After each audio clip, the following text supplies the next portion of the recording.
Hey guys, welcome to another episode of Alumni Chat. This is Anthony Tucker, class of 2007, and I'm here in the house of Fresh Fades with my guy, Brandon Thompson. Brandon is from the class of 1999, pre-Y2K. So what was that like? Let's travel back, my guy. Let's travel back to that time. So you're graduating in high school, and all of a sudden it's like doomsday preppers. Do you remember Y2K? Yes, I do remember that. Everybody thought the world was coming to an end. It was crazy. You know, I was hoping that didn't happen, but of course we're still here today. Yeah, that was a wild time, and we had the Prince song, "Party Like It's 1999," kind of prepping us for that moment. But during today's conversation, we'll kind of travel back to your time, talk about your time as a Bruin, and then we'll talk about your meteoric rise as an entrepreneur and doing the awesome things that you're doing that we're all so proud of you for, and then kind of talk about some other cool stuff that we have going on and why somebody should invest back in our community and do the things you're doing and buy somewhere, start a business, raise their family here. So we'll kind of talk about those things today. So let's travel back. So high school what was your go-to song? You have burnt CDs back in the day? I did. Going to the barbershop, you always picked up burnt CDs there. Yeah. That was a thing too. Trying to think, my favorite artist back in 99. Yeah. Well, it's a little bit of everything back then. Yes. That's how I kind of feel. And then like LimeWire and Napster would come along just a few years later. Correct. And I ruined our first computer at my house. So I can admit that now.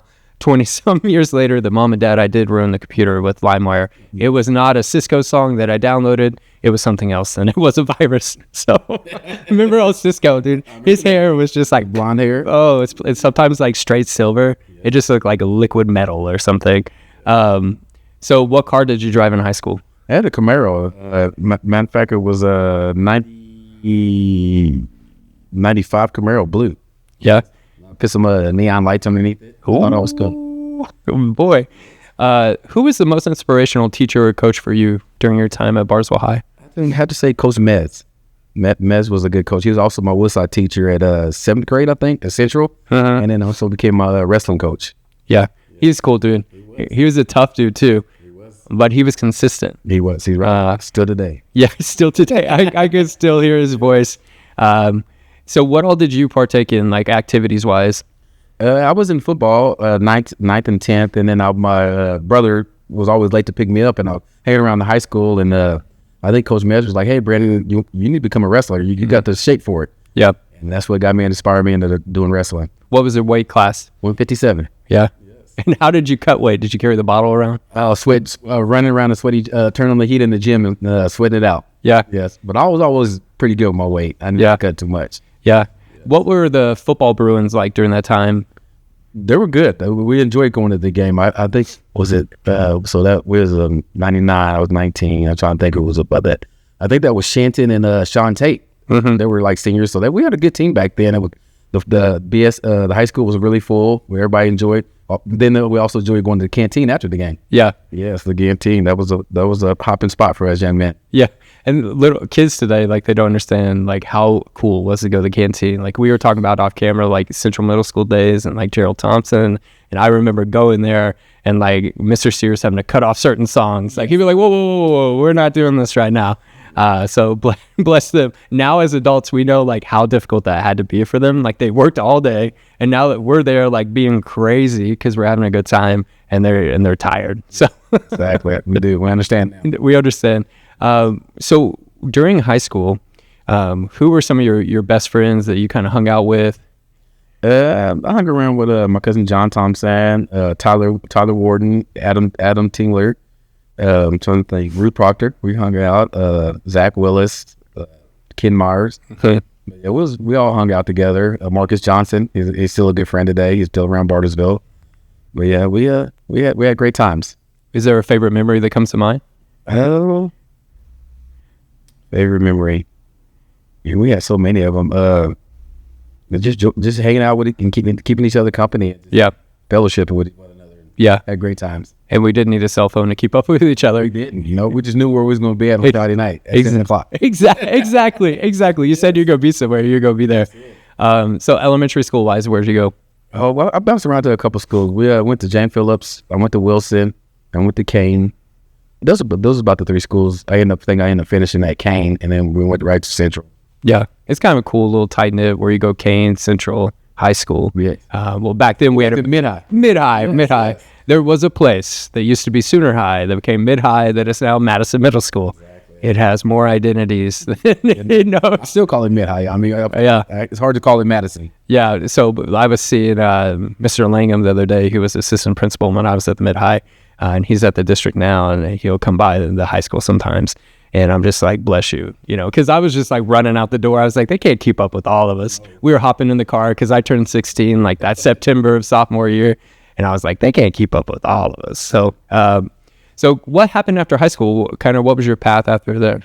After high school, I just went into just started working, but I always knew that eventually I wanted to own something to work for myself. And one day my cousin called me and was like, Brandon, there's a barbershop school in out north Tulsa. We should go do it. And so that's how I kind of got into barbering, and I went and did that. And it took me 13 months to get my barber's license. And I lived on Madison off the time, and I seen coming down No Water Road, and I seen a building for rent. And next I took my buddy over there and said, hey, what do you think about this spot right here? He said, man, you better get it before it goes fast. Mm-hmm. So I was on No Water Road, 3803 South No Water Road for 12 years. And we just recently purchased this building in May. Yep. So you always work for yourself? Just about. I worked for the Pillow Factory. I worked for the Pillow Factory, worked for Goldie's. I kind of bounced around working for other people and started a lawn care business too. Yeah. Don't get me started on Goldie's. That was a place back in the day. It was. Like I would get everything on the menu. My wife, who we dated in high school, she would work there as a waitress. And so I would just get everything. And I was poor. I didn't have a car like going to college. So when I'd come home, I'd have to walk from Oak Park over to Goldie's, like to get a meal, and like the country like hamburger where the gravy open face. Yes. I tried to make it the other day. It wasn't as good, but my toddler loves it. But little kids, they'll eat anything for the most part. Like stuffed burgers too. Oh yes. Seasoned onions inside of it. Yes. Next time we'll just have an episode of Brandon and I attempting to remake Goldie's whole menu. And see how successful. We'll do a taste test with our children and see if that works out. So, because kids can be the most honest, obviously. So when you were over, so I started going to you when you were over off No Water Road, kind of there. Now, was that the only shop that you opened up, or did you have one in another community as well? No, I recently, I guess it's been 2 years. I feel like it's been only a year or so, but I guess going on 2 years, we opened up a second location in Collinsville. Who has been your biggest inspiration in your journey as an entrepreneur? My barber instructor, Tyson Thompson. He's 71st in Sheridan. He there's a couple times I wanted to give up first opening the shop. Clientele wasn't there. I'm only just recently had a kid, my youngest daughter, and doing 3 haircuts a day wasn't going to pay the bills. Yeah, Tyson, I don't think I'm not fit for this. He's like, no, Brandon, just stay with it. It's like a snowball effect. It gets bigger and bigger, just stay with it. And I did. And 12 years later, this is it. What was that moment that you knew that you made it? That you could keep the lights on, that you felt comfortable financially, that you're like, okay. From that moment where you felt like you were struggling. Like I said earlier, I started a lawn care business. I cut grass for about the first year and a half as I had my barbershop. I get off work and then load up my lawn equipment. And so I'll say about maybe my second year, I felt like, I'm still on my equipment and focus on barber, just strictly barbering. Yeah. What has been the hardest haircut you've had to give? The hardest haircut? I have to say flat tops are pretty tough. Yeah. Giving them old men their flat tops. Yeah. But they got one cut, and they've had one cut their whole life. Their whole life. If they had a flat top, they probably had like you said, their whole life. Yeah. So let's talk about like your transitioning. So you're renting over there at the place that we probably all met you at over at No Water, and to coming here to the new facility. You're off 75 north of town. When did you start thinking about making that transition? A customer comes in the shop and he said, his name is Jim Williams. He told me, he said, Brandon, it's probably about time. You don't want to spend your whole life just renting. You want to build assets. And so I started looking back and said, for me to make pyramids worth something, I need to own something. Yeah. Yeah. What made you choose this place? I I looked at other places and I just figured, you know, on 75 was always a good location. I live in Dewey, and it's not that I live in Dewey. I don't care. Bartlesville's not that big to be trying to drive to, but it just seemed fit when I came in here. You know, I feel like I could make it work, and people still come to me. Yeah, and the place looks awesome. I remember the first time I came in, you know, I go to Addy, which is part of your team, and I was like, whoa, we got a waiting room now. Like, we had the chairs, like, we just be posted up, everybody be kind of staring at each other at the old spot, and come in here, we got a waiting room, and then we go in there, and the lights are amazing, and the experience is still that pure image experience, where you feel connected. So when you think about your company, what are three adjectives you think of that kind of describe what you hope the customers think about you? Cleanliness, pay attention to detail, and just treat customers like you want to be treated. Yeah, kind of feel like a family. That's it. You know, we were talking about Tyler Glenn, you know, class of 2007 graduate, and, you know, he's got his brand, he's got Red Dirt, and, you know, he has products, but he's built like that brand that's something you want to be a part of. And I feel like that's every person's dream, is try to build that, and you've built that here because you don't want to leave, because you feel like you're connected. And that switching cost, when you're a company out there, and many people in our alumni network know that if you can build a switching cost, whether it's real or perceived, you know, you want to definitely build that. So what are you hoping for the future of Pure Image? To maybe open up more, and, you know, and take my team to a higher level, you know, maybe have partners in this. But I just want Pure Image to be a household name, you know, that, you know, well, I remember taking my grandson there. I remember taking my son there and stuff like that. And we believe that, you know, looking good, you look good, you feel good. Yeah. And that's our slogan. Image is everything. Yeah. Got that Deion Sanders going on prime time, Colorado Buffs. Let's go. So let's think back to, like, we kind of talked about how you grew up and everything. What would you tell your younger self now if you could time travel back and talk to teenage Brandon? Don't be scared to give it your all, you know. Just, you know, don't let other people influence you and tell you that you can't do it. You can't do anything you put your mind to. Yeah. And it's hard as a young man, and even when you get older and you start having kids and mortgages and responsibilities, and some days your head's just rattling around. But it's never too late. Like I said, I was 32 going to barber school. Wow. So, I mean, it's not too late. You know, I was looking the other day on the internet, and they were saying, like, when the guy didn't started Walmart, and the guy who started this, you know, and started that, there was in that 50s and 40s, you know. Yeah. So it's not too late. Yeah, I'm pretty sure Colonel Sanders, even though he wasn't a real colonel, I think he started KFC like in the 60s or 70s. All I think about is quotes from Colonel Sanders I won't repeat on today's episode. But the internet, it always wins. The memes and reels always win. So let's kind of talk about some other passions that you have. So DJ Brandon, so talk about how you guys started DJing. My mom used to let me have parties in the backyard. Wow. And so I couldn't afford a DJ, and I used to get my CD out of my room, the CD out of the front room, and I was like, well, how do I make both these go together? And somebody told me, Brandon, you need a mixer. And so I started looking around, and Dane Warner, good friend of mine today, he used to run Warner Sounds, but he used to let me rent equipment from me. I'll pick it up on Friday and take it back on Monday. I got into that, and my passion kind of got away from it. And he called me one day and said, Brandon, I got some equipment for sale. I said, Dane, I don't need to do that no more. And he told me a price, and I was like, I'll be right there. Yeah. And so I got back into DJing. Yeah. But I enjoy it. I always loved listening to music. My mom played music throughout every Saturday and Sunday, cleaning the house and stuff like that. So I love different genres of music. Yeah. And you used to do some stuff at the Price Tower too. Yes. Yeah. What has been kind of your favorite gig that you've done? I just enjoy, I love weddings. I do corporate parties. I DJ for the Mid High. They got a fall festival come. I just love to see people out there having a good time. Yeah. Yeah. And I think that it's so funny because I was talking to you about our friend Brittany Dunn, a local realtor, and Brittany, and her mom's a graduate of BHS.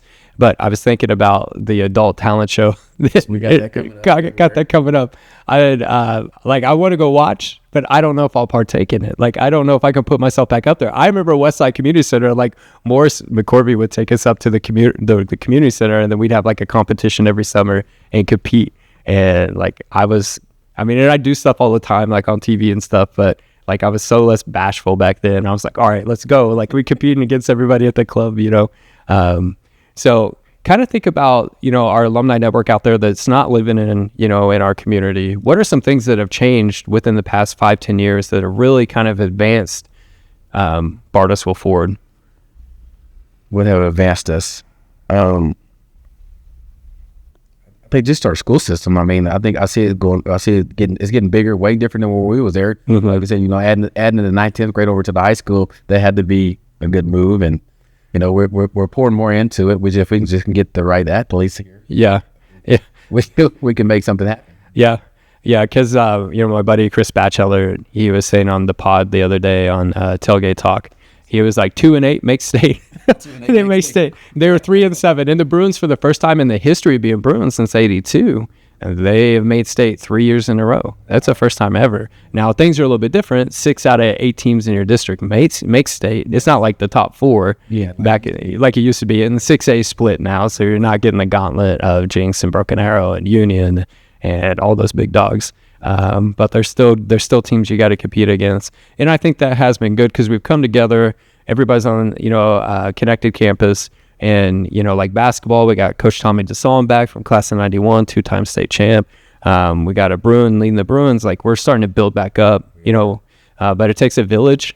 So when you see those kids out, fundraising or whatever it may be, or just showing up to a game, that's where it starts. Because the thing is, especially with basketball, Coach DeSalm, it's not going to be overnight. There's no Shaq walking through the door at 7 foot. There's no big post players. But what you have on the court, that's a heart and soul, and they're practicing 5-6 days a week.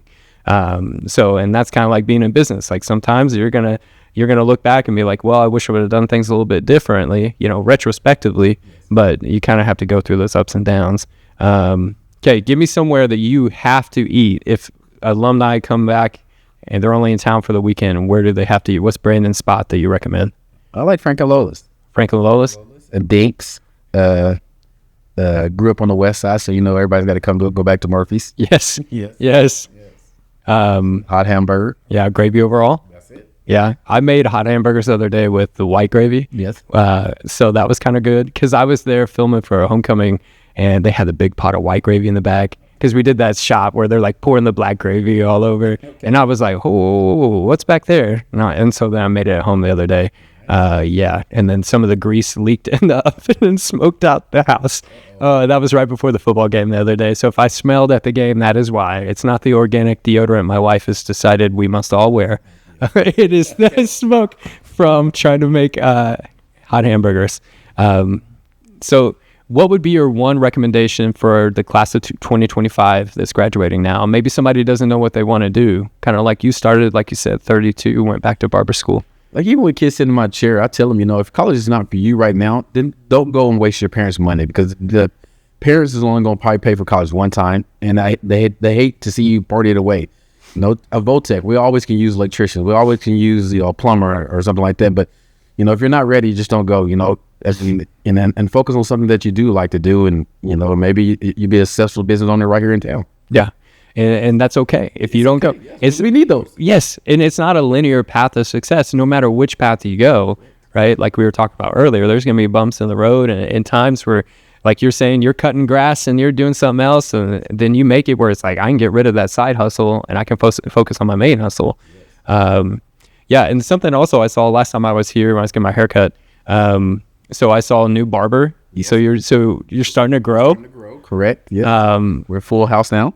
But yeah, so there's a ton of things that are going on with Brandon and his team at Pure Image, and I knew that after we did the homecoming video and I was talking to Addie when I was getting the sides faded, I was like, I didn't know that Brandon had graduated from '99. So. Also, Y2K survivor, like I like to say for us. Oh, gosh. And then a fellow person, like I grew up on the west side, like I've talked about. And I love to kind of talk about all of our stories and kind of connect that. And also, I like to say that the Boys and Girls Club was not like it is now. There was no turf field. There was a homeless guy hanging out behind the gas station.